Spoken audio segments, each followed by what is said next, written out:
All right, I'm back. So, took a little bit of a break. Coming back. Put my music on a little bit. You guys should be able to hear the music. All right. So, what are we doing here? I am gonna clean up. I gotta clean up the last little bit of the book to give the guys for the lab. So this is we're done with the actual recorded official course, and I put it up on the YouTube. So now we're just kind of hanging out and doing the work behind the scenes. So if anybody wants to see how we make the biscuits, this is where we're at. Man, I got a lot of stuff going on. Hey, Fisherman, how's it going? I was not responding much to people earlier, and I wasn't trying to be rude. It's just I find that if I get derailed, I'll go far afield. So I wanted to kind of get through them. I think that was right about an hour too. I think we got the recording down too. So that's pretty good. I don't want them to be too long and meaty.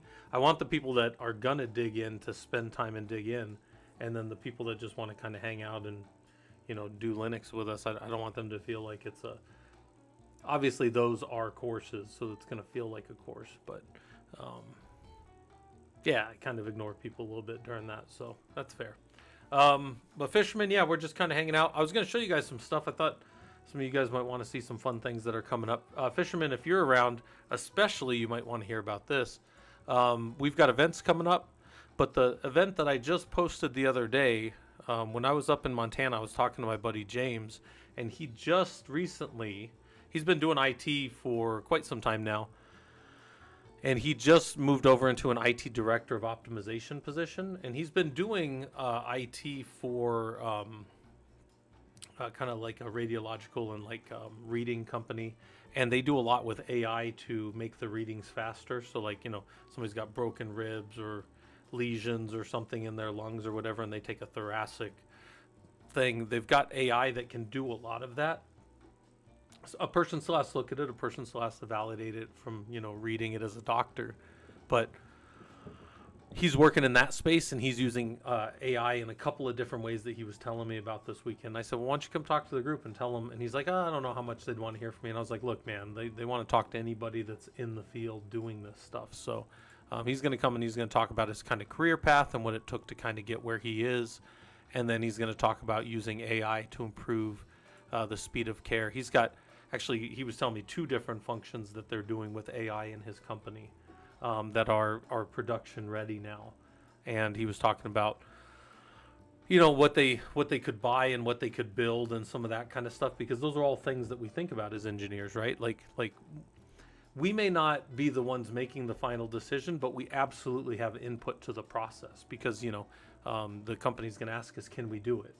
And I know, Fisherman, in your case, you're a guy who deals with that as well, and helping your customers get to the right decisions around AI, and it's a valuable thing to be able to do as a company, but it's also a valuable thing to be able to support others. So he's going to come. He's going to talk about just the path he took to get to where he is. So he'll come in and be pretty candid about that. And what I wanted to show you guys too, for other people that were kind of tracking, we were up in Montana, me and the wife, from Thursday to yesterday.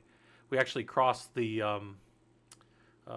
continental divide 6 times while we were up there, so that's kind of fun. But this was a little library that we found in Whitehall. And then the funny thing, when I was talking to James about it, he built their website when he was in 7th grade. So their original website from back in the 90s, he built when he was in 7th grade. So that's kind of funny. So we just happened to find this little library and wander in there in his little small hometown. And he's like, oh yeah, I used to hang out there every day after school, and I built their first webpage. So I was like, that's awesome. It's like a quaint little library. You could sit here and just look out over the thing, and it was nice.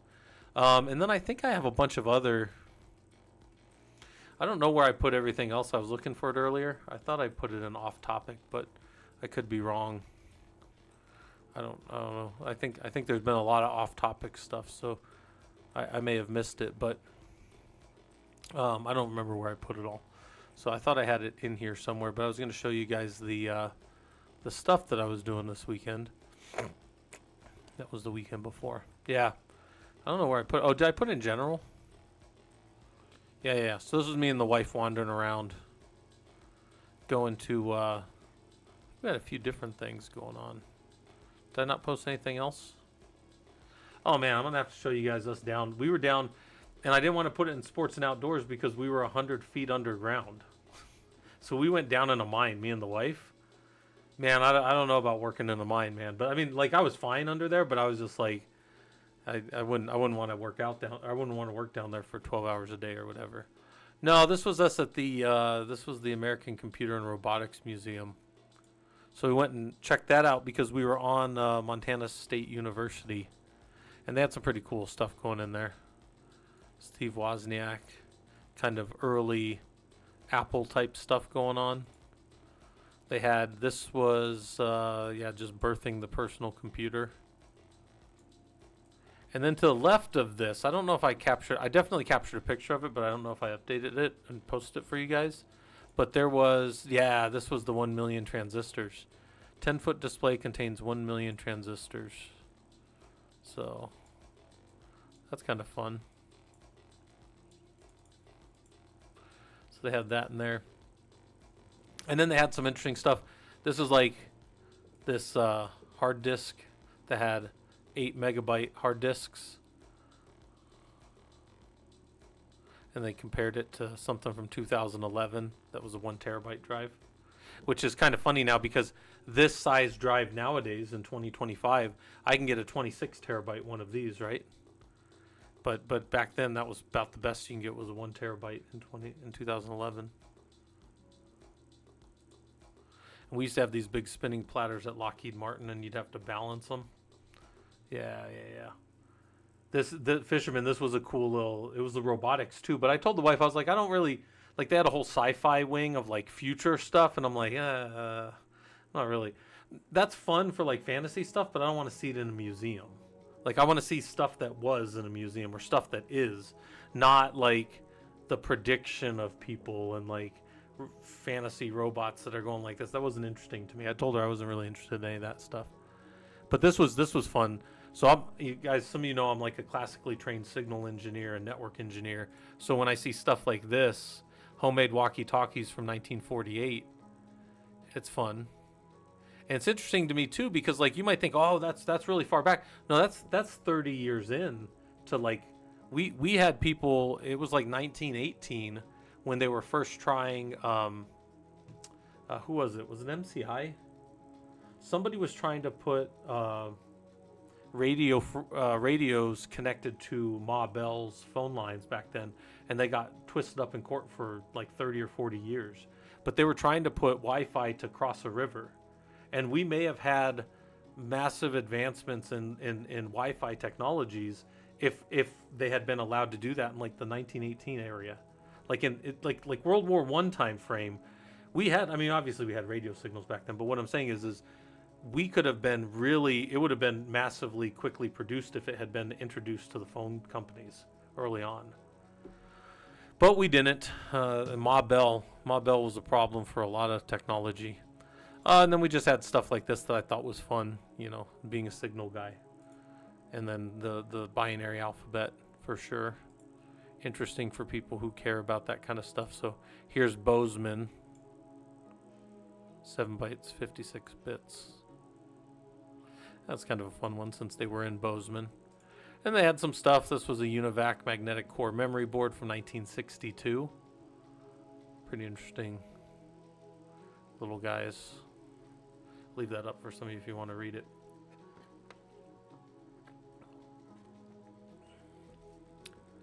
Interesting what's going on inside of some of these core boards. And there was a logic machine, I took a picture of it, a logic machine the guy had built, but they didn't have enough precision back then to build it. Now we would never build one because the logic gates are all in transistors and inside of silicone, right? But this guy had tried to do it in the 1800s, but there wasn't enough machining capability and refinement of parts. I'll show you guys that here in a second, but this is missile flight computer from 1962. That's how we used to prepare to launch missiles at each other. And then, yeah, there was Enigma. There's a bunch of stuff that was kind of cool in there. I really got the Enigma one because I liked this for Cipher. All the superpositions and possible settings that it could have been.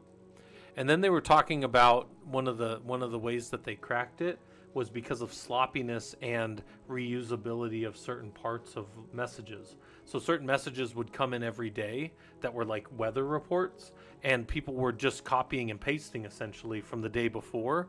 And because of that, it made certain things easier to decrypt. So there's some stuff about the Enigma machines here. This is all up in the Discord, guys, but this was the operator error. They thought it was infallibility of their encrypted code, so they reused key settings like about, it says right here, weather reports and stuff like that. And people could analyze that over time. Same thing with if you guys ever use like a symmetric key, like you use like a decoder ring for fun or something. Well, the longer messages that we can capture, especially if it's symmetric keying, the easier it is to crack, because there's vowels that show up more often than any other things. And then there's certain consonants that show up more often.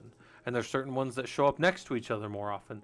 So there's massive amounts of pattern recognition that can very easily break certain types of ciphers nowadays, right? But this is one that they were using on the Enigma machine, right? Code breakers could spot inconsistencies and scour intercepted messages and leverage them for decryption, right? All right. This was that machine I was telling you about, the difference engine that the guy was trying to put together, and he worked for years. I think it was he abandoned it in 1842. He had started I think back in 1822. Yeah. So 20 years he built this thing, and he had spent all kinds of money and still couldn't get a working one. But it was this difference engine basically doing what we do in silicon now, right? In switches. So it's interesting. This is what it looked like down underneath. Oh God, could you imagine like adding a piece to that or having to reset this thing? That just looked like it would be a nightmare. So, anyways, and then this was old switchboard operations, like back when circuit switch. So circuit switch predates packet switch, if you guys didn't know. But physical circuit switching was the original way that we got phone, calls across the country. So the operator would listen, and you would tell them where it needed to go. You would go click, click, click, and it would signal to the operator. The operator would pick up your call and then say switching you now, and switch you on the board to either somewhere local if you were calling local, or they would have a certain number of connections up to like the next relay, and then that operator would relay you until you got where you were going to go. But physically, if back in the day, if you were calling from like Phoenix to Chicago, there was a physical connection the entire distance. That is not true nowadays.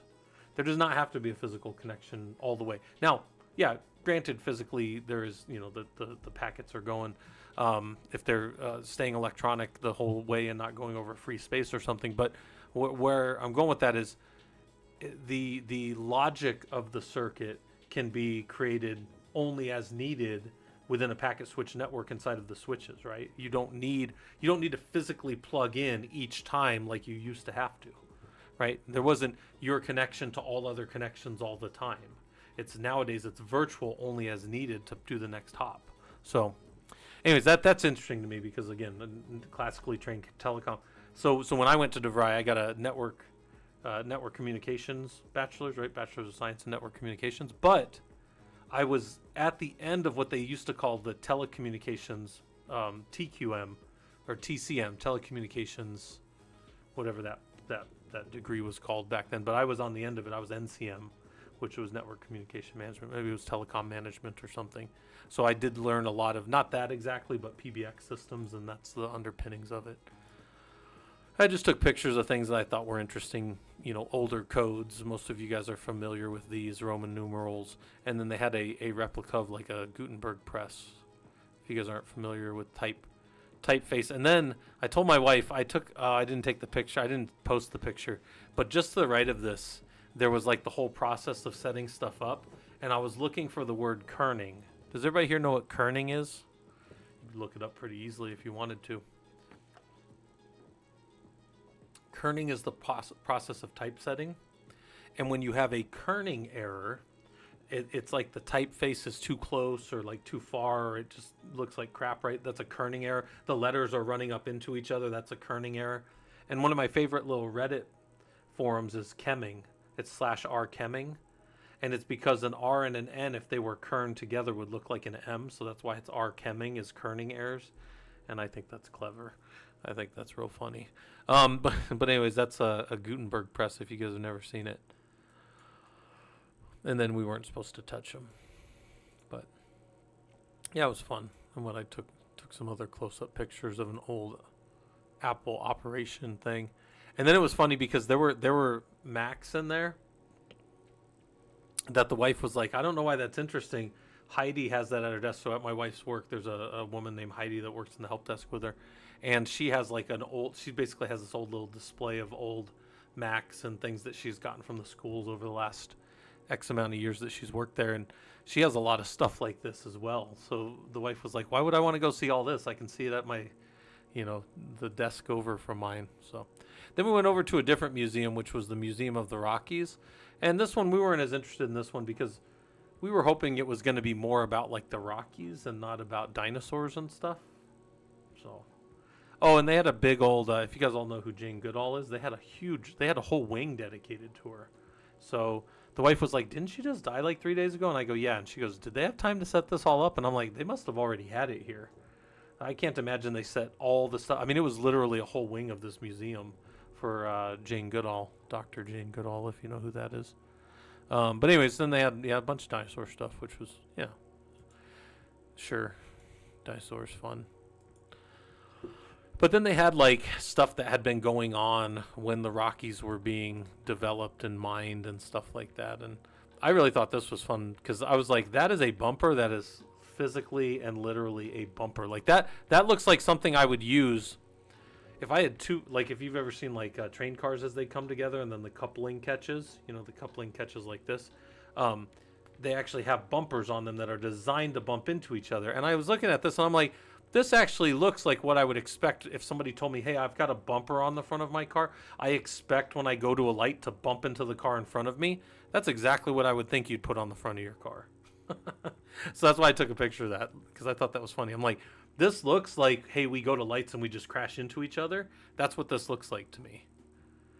I don't know, like maybe you got to fit on a ferry, and if all the cars are touching, you get 10 cars instead of 9 or something. I don't know. But that to me looks like, hey, we're going to actually bump into each other. But, obviously with different size cars, that wouldn't work. This would assume that everybody had the same size car, which I don't think you can do. All right, anyways, and then back to that. So, all right, I got to do work. I don't want to do work, but I have to because I'm super behind on everything. So here's our work. We're going to do all the lab stuff that we just did, but now we're going to do it for the course. So I got a few parts of this. So I'm going to say for each of these, if you do the Killer Coda course,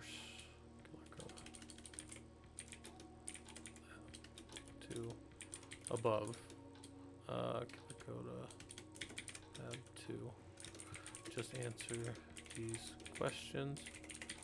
If you are doing the lab in a, I don't want control, this is a stupid thing trying to tell me words that I don't want to use. If you're using lab in the ProLUG environment,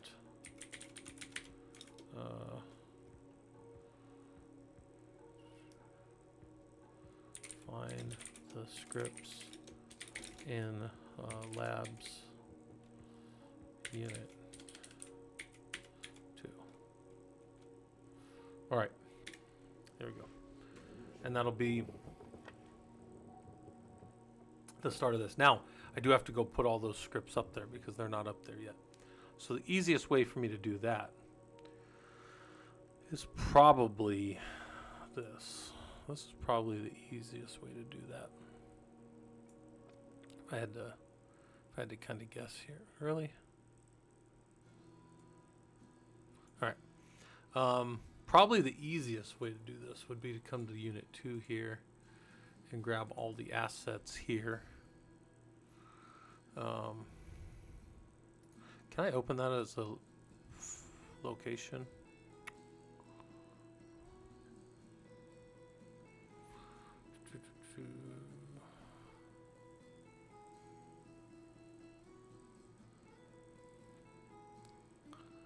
just copy. Hold on. Oh man, that's way too far down.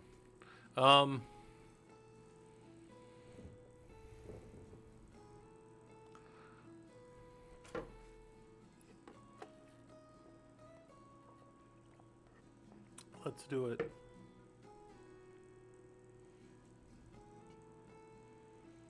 Trying to think of the easiest way to do this. I guess I could just pull. This would be an easier way to do it. All right, let's go to. So we've got all these assets up there already. So let's go pull it. Let's do it this way. Let's cd pwd cd labs.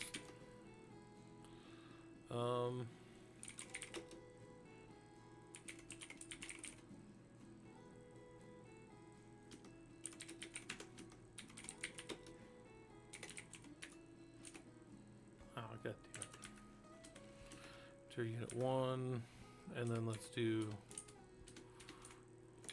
2 through, was it 16?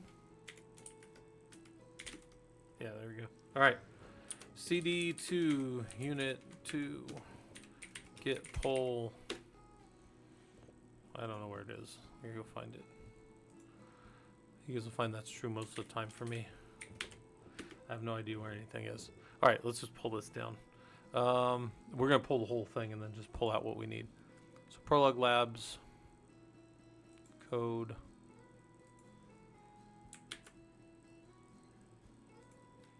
get pull, well, not get pull, get,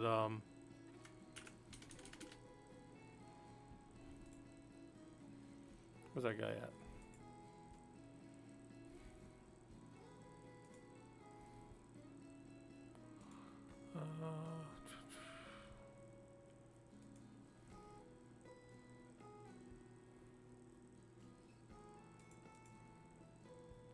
I thought we could just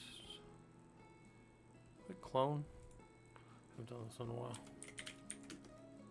Yeah, there we go.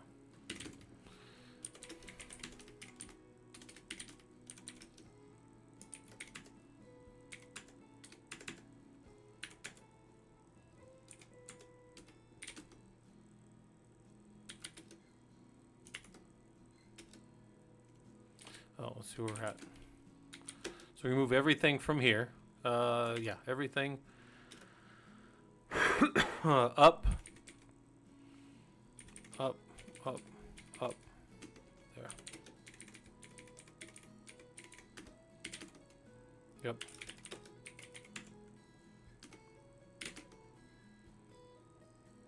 There we go. So now we just got to run the same commands from here in the lab. That's all we got to do.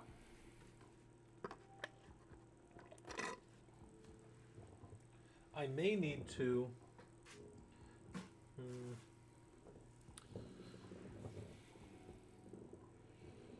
there's going to have to be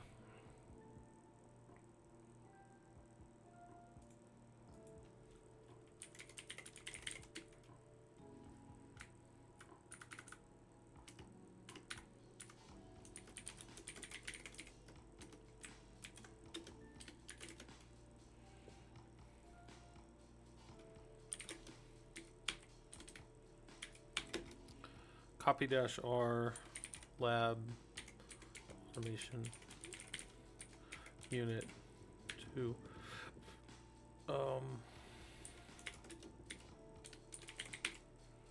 So lab setup.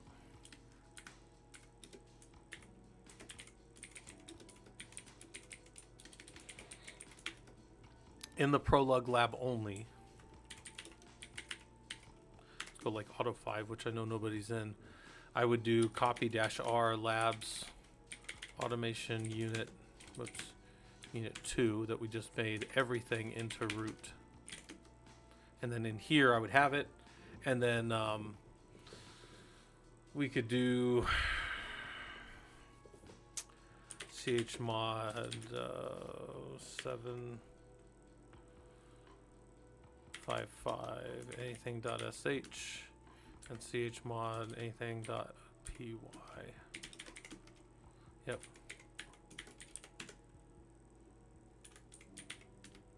Yep. There we go. All right. So see, all that stuff is now set to run. So those would be my.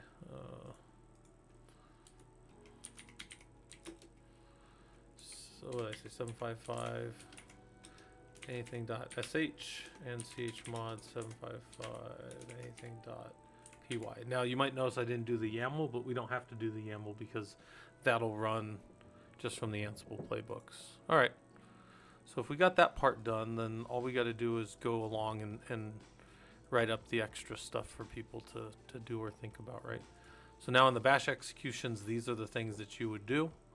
And really, we're going to run each of these pieces, right? And then, so it'll be each of these things here, but then it'll be, we're going to add some pieces to it. So let's see if we could just copy it like this, maybe. Although this probably look, nope. Need to script and look at what it shows you.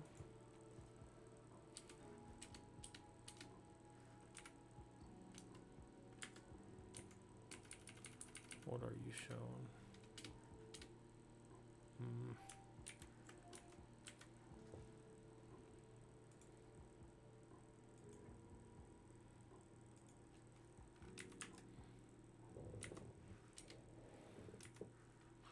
Spec the fontify.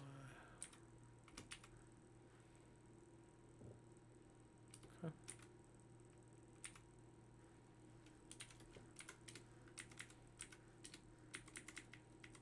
To script. What happened in the script? Did it work correctly?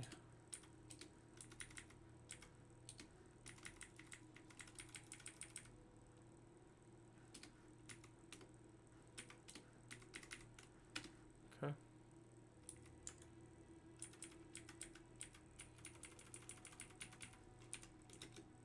All right. All right. So now, at the end of the lab,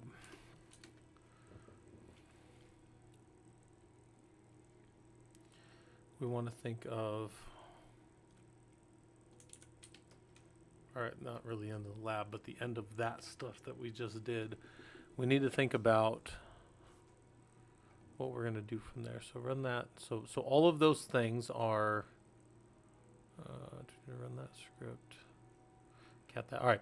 We have a standard in our lab when we're doing an execution like this. It's always in Courier New, right?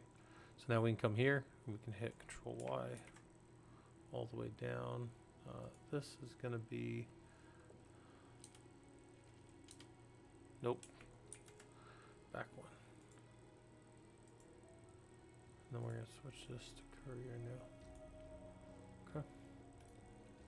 And then we need to make sure that we're also following along with what I'm doing in the other part of the lab. So let's go look at that real quick.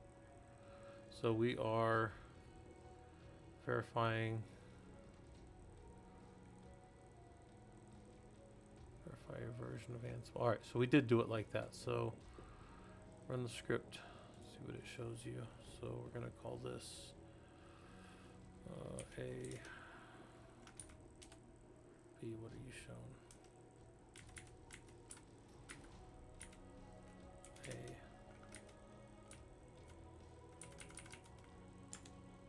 we go.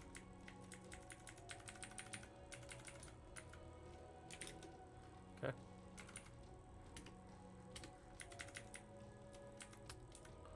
B, but gotta be in the right Courier New. And then that's fine, and we'll look at it in Courier New.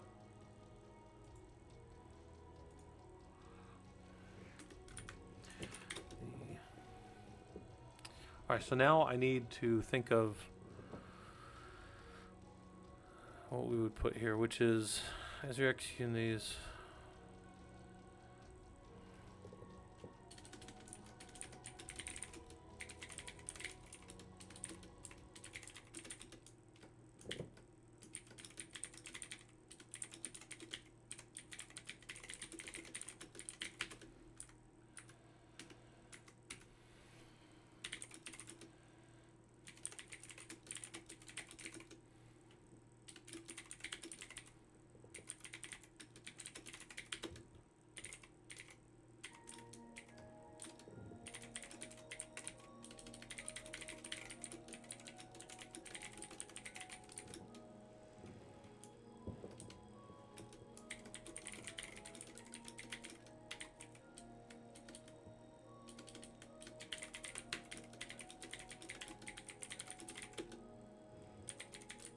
All right, so something to think about at the end of everything, right?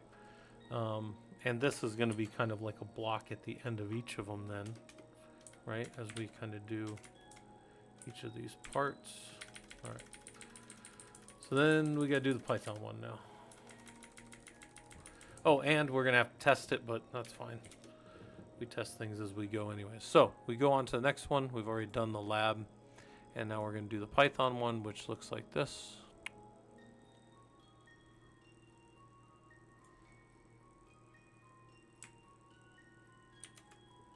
Yeah. Perfect. Yeah, it's a little bit of work, but you know what? It's not that big a deal. We'll get rid of that. We'll pull that up. We'll go in. What are you shown? Boom. Get rid of that. Select file. Oh no, we don't want to do that.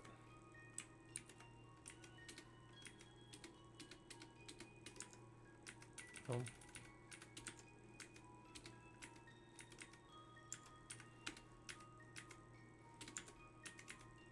Okay. Spec file if you can make different user shell and other things. Okay. Boom. Boom. There we go. All right, so that one's done. That one's ready as far as that goes because it's a lot easier once I know what I'm kind of looking for, right? And then now the Ansible one is going to run all the Ansible stuff. And since we move the files to the same location, the execution scripts are exactly the same. Like the execution of them, even though you're in a totally different lab environment, it's exactly the same as long as you follow this part up here at the top. Copy the things from Labs Automation Unit 2 into root. Therefore, it stays the same as in this environment here, right? So this is the killer code environment and then the lab environment. So, all right. Lots of stuff. Lots and lots of stuff, I know. All right, let's fix this. Ansible execution. Boom. Boom. Nope.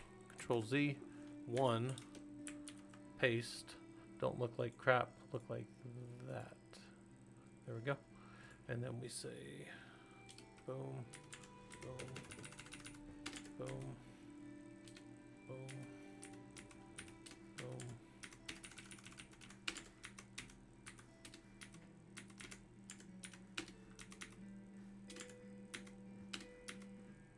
Spec the file.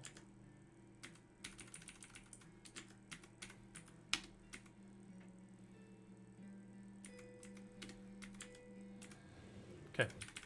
Now, we got to do that same thing we did earlier, where right here, this becomes Calibri Courier New. Boom. And then all we got to do is Control Y down the line. Control Y. Control Y. Because that will repeat the last change. All of our stuff that we run is always shown in that block, right? That's part of our executable. That's part of our lab guide style, right? Which it's useful to follow the same style if you're trying to show things to people, because then even if they ever get lost, even if they ever get whatever, they're like, well, I know that's a code he wants me to, I know he wants me to execute that thing because it looks that way. It looks like a terminal block. All right. Now, this is where it gets fun, because now that we're done with that, we can come up here. We can update all the fields, update the entire table, and now it'll line up with how much we actually have done. Then what we'll do, we'll get out of there. We will look at these and make sure those are all good. We know those are good from before. we will put a, I don't know if we want to do this on all of them, but we'll do a line and page break.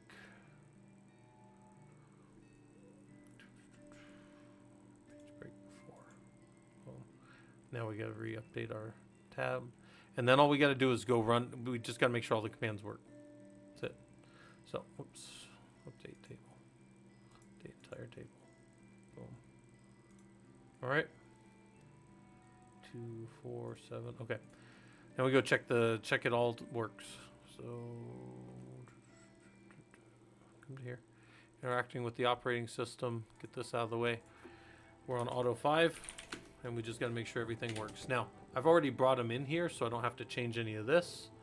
But I should just be able to come down here and run /root u2 script 1.sh. That runs that. Then I cat root u2 script u2 script 1.sh, and it shows me what's in there. Okay, good. And then we go root u2 script 2.sh, and then I see it with ls-l root. Do the exact command, even though we know it'll work. Then we can cat that script.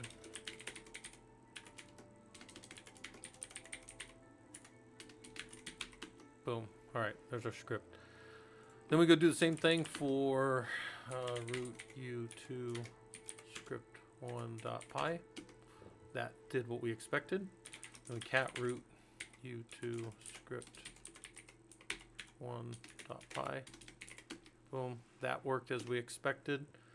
That is what did the execution. u2 script 2.py. And that ran on my system only those two. It's interesting.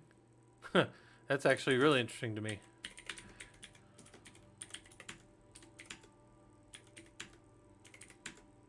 For my security people, why is that a problem? For people that either took the security course or just are security, you know what? I'm gonna leave that. I'm gonna do a little break, and I'm gonna say, what is the problem? What is the? There's an absolute problem there. What is the problem? So I'm gonna say hourglass here. Hourglass. I'm gonna say break. Quick break. What is the problem on the left? There. There's a security related problem on the left. What is the security? What's the security related problem on the left there, guys? There's a problem. There's a problem with what this is doing and what that environment shows right now. A massive security related problem. Well, massive. No more massive than anything else. So. All right, I'll be back. Take a break. Walk around. I'll be back.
Yeah, it's a slightly complex problem, but I think you guys can figure it out. Hey, Robe Dom, how's it going? We're on a break. I'm just kind of walking around to grab some waters and stuff. Gonna stretch my legs a little bit. I'll be back. But yeah, what's the problem? What's the security-related problem on left? I'll tell you guys here in a second. But some of you that kind of do security or have been tracking along with what's going on, why is that a problem with what that script just did? There's a, well, not a problem with what the script did, it's what the problem with what I just saw from the output of that script.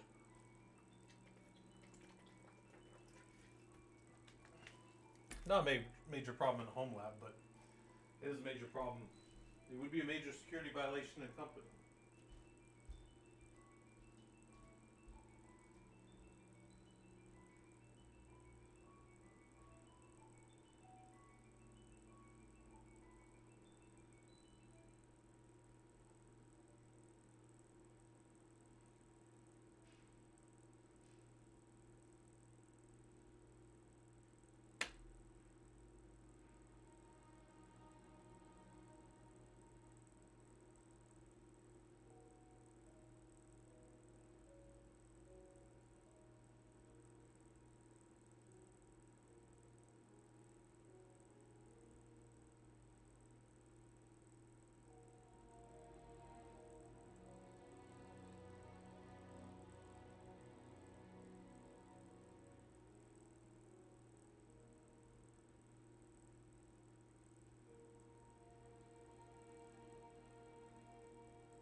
All right.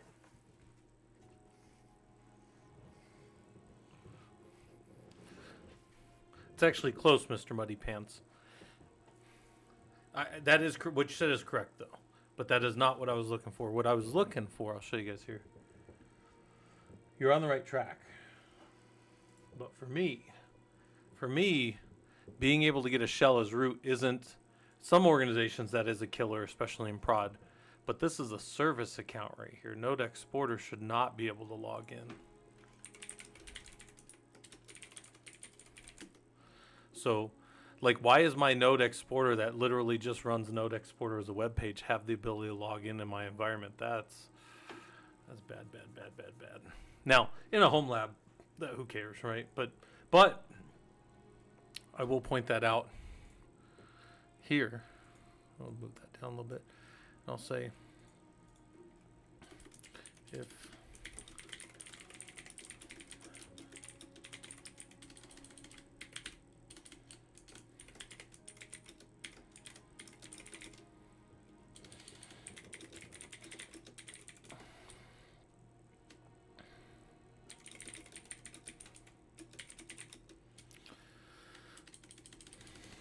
I don't want this to focus on security in the lab, and I don't want anybody to feel like it's a gotcha in the lab. So maybe I'll just point it out in the next one when we talk about it. But service accounts should never have shells. Like if you have a Prometheus user, you have a node exporter user, you have a any service account. Well, when I say service account, not really service account. It's a like a process, like a function account. Like same thing with Apache. Apache shouldn't be able to log in ever. It shouldn't be able to log in and get a shell, right? That's a major no-no in processing world, right? In system security. That's an oversight on my part, probably because I generated that user via Ansible, and I could have modified the way that it was generated. So that's on me. It's for sure my fault, but that's good. That's good for people to see, because I think that's a thing that you could use your automation to find then, right? One of the reasons I always thought to check something like this for what can log in is because one of my buddies used to write automated security checks for American Express back in the day, and one of the things they would look for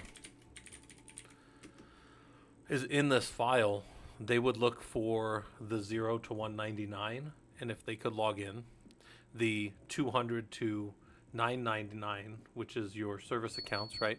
And then they would look for the user accounts above. So Node Exporter is obviously something that I created because it went through the Etsy, what is it, login.def to get its number, right? So it's into the user space. That's actually a user account on this system. So this wouldn't even show up like that, but it's truly only used. It's used only to run the Node Exporter. So it should not be able to log in. Anyways, all right. And then let's check the Ansible automation. So now we should be able to say Ansible. Well, here's we're doing just the commands. Just the commands it tells us to. Ansible playbook. And it should be root u2 script 1.yaml. So the playbook should run. No problems. It's going to generate a couple of scripts for us. Good. We should be able to do an ls-l. Yep. We should be able to cat root u2 script 1 YAML.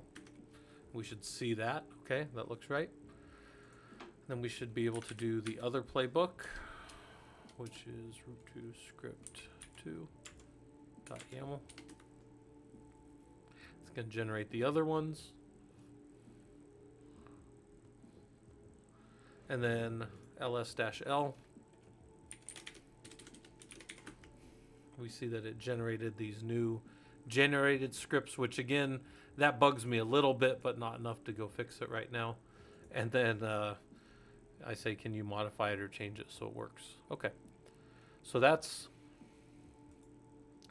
done. That's pointing to the right places. So I'm going to save this file, save as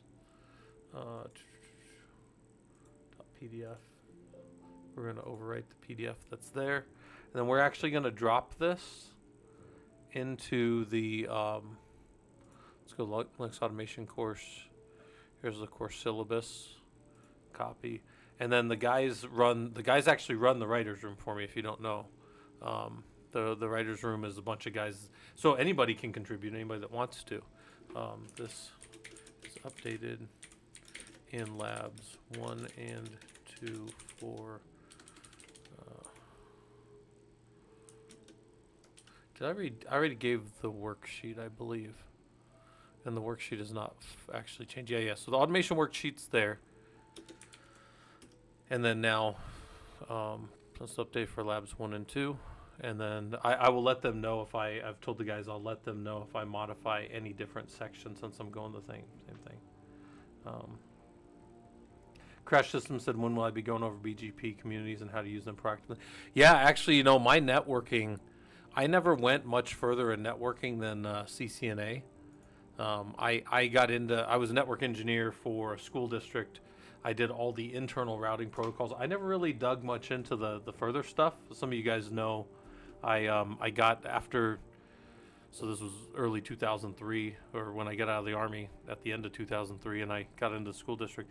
And then I did a lot of internal stuff. I did a lot of wireless and firewalls, but I never really did a lot of BGP stuff, Crash. I mean, I worked at GoDaddy for a while, but I just ran their network operations center, and I didn't really set up BGP too much. I mean, I'm familiar with it from like some cloud resource stuff, but I would be no better than like a book or a course on it for sure. My networking, as far as that goes, I tend to be like a low level, like systems networking, like close in LAN type stuff.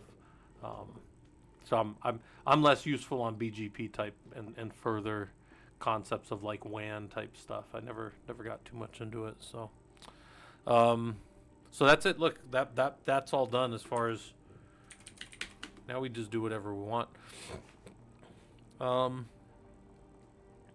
Yeah, I think that's coming out pretty good. So lab one was already done, but I did update the putting in the killer coda, and then lab two has also the killer coda, which I recommend. I said this lab is designed to have that. If you do the killer coda lab two, just answer these questions. If you're doing the lab in the ProLUG environment, find the scripts in labs automation unit 2. Then there's a pre-setup. We did that to verify that it worked. And then we ran the scripts. Now, in the future versions of this, going into like week 3 when we start building inventories, the inventories are going to change for this week and each going forward. They're going to change based on which server you land in. So if you go to Auto 1, you're going to do targets 1, 1, and 1, 2. And I'll probably, you know what, I'll probably make a little table because I have this. Where's it at? I have. Hold on.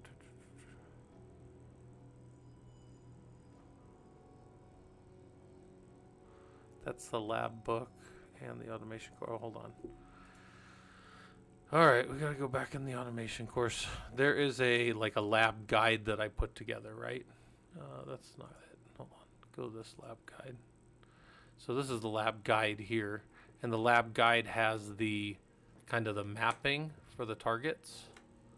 And maybe I'll put this. I might end up putting this at the top of each of the.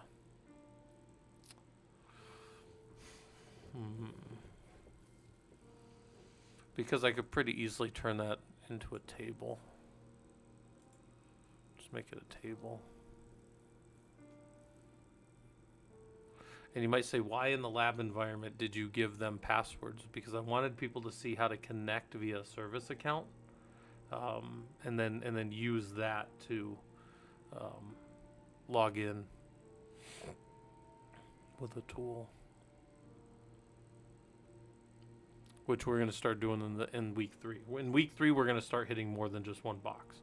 Week 1 and 2, we touched our tools, we touched the operating system we were on, and now we're going to start expanding. Because I'm convinced if you can get your inventories right and you can make your tool hit more than one server, then the difference between 2 servers and 1,000 servers is just how well you understand inventories. Literally everything else I think just falls into place. I think everything just should start to make sense for people. Okay. I think that's why I don't understand this. Something new going on with my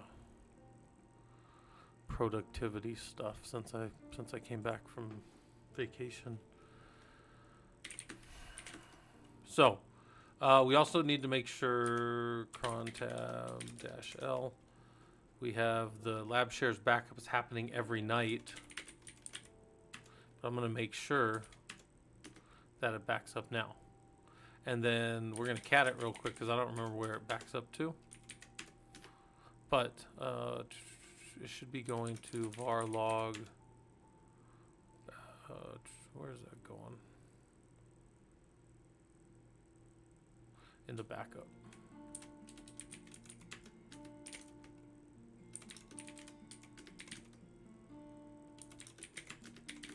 There's all of our automation stuff. All right, there we go. Good. Perfect. I have all that. Yeah, Robodom, we did. Were you not around earlier? I was showing some of the stuff that we did earlier. Robodom. I was showing the I think I'd put in general. Yeah. Just pictures of stuff that we had done, different museums. We went to a few different museums. And I also, apparently I didn't show, I thought I had showed you guys when I was down in the mine, but apparently I didn't post the mine pics. I don't see them anyways, so. Yeah, maybe I'll post some more because, yeah, we went 100 feet down into a mine, Robodom, and hung out in one of the biggest mines. And so Montana had, in Butte, Montana, it was considered I think it's considered the most, it's called like the richest, I don't know, it's like the most dense packed metal in all the world, something like that. Like that one specific area of the world has more mining than all the rest of any other part of the world, I guess. I don't know exactly, but the point is, it was pretty interesting going down the mines. I didn't really pay super close attention to the financial stuff of it because I wasn't super interested. I was more interested with the pulley system that they had for lifting and raising the people. Also, like, I couldn't imagine being crammed in a bunch of people in what basically amounts to like an elevator, but not really an elevator, and just going 2,731 feet to the bottom of that mine. 2,731. That's a lot of feet. So that's half a mile to the bottom of that thing. So yeah. But it was fun. Get out of here. Let's see. So what else are we doing then? Well, so I could start working on the Unit 3 stuff, which I do need to have done by next week. Obviously. Could keep working on... Oh, there's all kinds of stuff we could do. But the labs are definitely good for now, as far as that goes. And then I'll start building out Lab 3, and I'm going to be ahead this week. I'm going to have all the labs and worksheets done by Saturday, so that the guys can do and put them into the book on the actual night.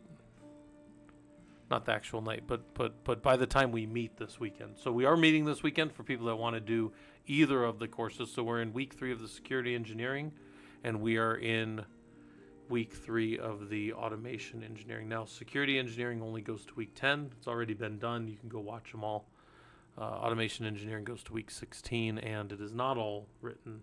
It's getting written as we go, and I'm also putting it in its own kind of little automation type lab setup.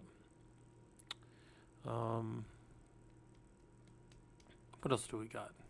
Anything else important going on? I don't know. ProLUG's at like 4,200 and some change, which is cool. Just getting people in there talking about Linux and systems work. We got a lot of people looking for jobs or trying to find their way back into the industry or into the industry for the first time. So we try to kind of help people with that. The best thing I can do for people, I think, is just show them around how to do this stuff and show them how to get into this stuff professionally. I do need to re-record. Somebody pointed out my down here, and I didn't realize this. I had deleted some stuff apparently. In our beginner start here section, I have kind of like this Linux beginner start here, and I had 4 things in here, but I apparently had deleted 3 of them. So I do need to re-record all of our Socratic stuff. So I will do Socratic Linux again as its own thing. And I may try doing that. in a different modified way than I've done before, in that I may just record... I don't know. I don't know if I just want to do them all as their own. But I might record them without being live. I don't really ever do that, right? I just kind of go live and we go through stuff and we work on stuff. But I kind of might start doing stuff like that where I just have like little modules of things that are just like one individual little bit of, whatever we're doing. And then that gets uploaded to YouTube as just kind of like one little clean thing. Because, I mean, like, it is what it is with people. Like, I can't fault people for having short attention spans. I think that's all of us nowadays, right? So I think people would watch stuff if it was just directed to like individual, like quick tasks and stuff like that. So yeah, Robodon, I think that's I don't even blame people for that. I just think that's something that's true of people. So all right, what's our time at? We hit an hour again. So what I might do, since there's only 8 here, I do have a little bit of time. Maybe we'll call it here, and then I'll just tell you guys that I'll be on probably tomorrow after I teach my college class, and we'll be working on the Unit 3 stuff. Maybe I'll even have it all roughed out by then, so we can start looking at it.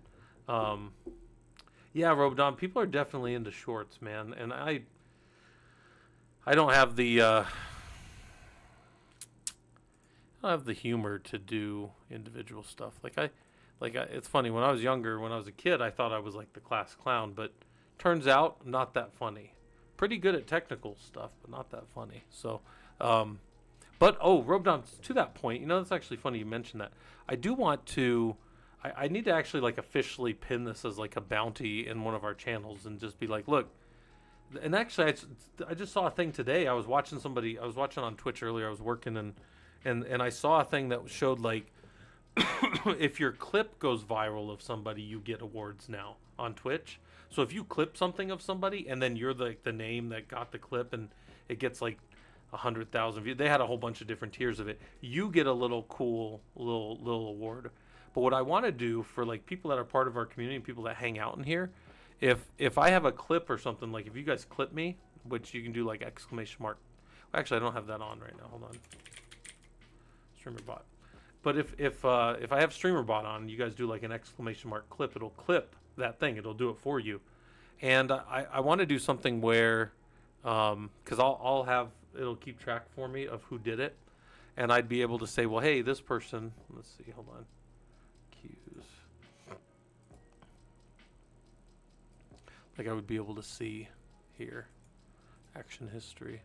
I would be able to see if anybody had done some action like against a clip, and it would create a clip and then it would tell me clip was created by whatever user. And then like I don't know, I was gonna have some kind of bounty, like the person that had the most popular clip for the month or something, I don't know, buy them a humble bundle or something. I'd do something like that. I think that would be, yeah, because I always think like some people have to find some of the things I say useful or interesting some of the time. I just need to figure out how to get them to do an exclamation mark clip every time that happens. Maybe I should name it magazine. And then what I could do is I could talk about like things incorrectly, like, oh hey, he put the whole clip in him, and people will be like, it's a magazine, and then they'll do exclamation mark magazine, and it'll catch the thing. All right. If you guys have never played with StreamerBot, it's a pretty fun little tool. It'll do a lot of like interaction stuff if you want it to. But all right, well here's what I'm gonna do then. We don't have enough people to raid anywhere, so we won't bother raiding. Yeah, bait them, Robodom. That's the goal, is just get people to do the things that I want and trigger the things, right? Figure out how to train the user base, right? By the way, this was Colchis wrote this for me, right? I had a little, not like a challenge, but I had written a little basic one, and I said, hey, somebody give me a better one. So he put together this little one. So this is kind of from our original, from kind of like how I had hashed it out. He wrote this as like, hey, we're going to make sure that we have the ability to back these things up, and we're going to do them in an efficient way. Then as I keep adding more and more labs, it'll keep backing the stuff up, because you guys, I mean, this is your lab environment. People can delete everything out of there, but I can also make sure that it stays populated. And actually, one of the things we can do is we could back this up, and then we could use this to also restore anything that's empty.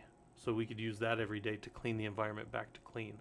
And then actually one of the other things we could do is we could diff afterwards to see if anything had been removed. And then we could put that as part of our report. So there's like, this is one of these things, like the more you find these things, and the more, I was just thinking about that right now, the more we find these things and the more we kind of make them useful, the more we can dig in and do those things. But okay, so things people are doing, getting ready for this week's Unit 3 of both courses. I'm going to be building Unit 3 for the automation course, and then for you people that want to get involved, you're getting in the writer's room. There's also a bunch of bash scripting practice and things that you guys can go do and all that kind of stuff. All right, and then also Robodom just posted the YouTube. For people on Twitch, it's probably a little more persistent to watch things later on YouTube, and Rubodom. I said Robodom, but Rubodom, Rabadom,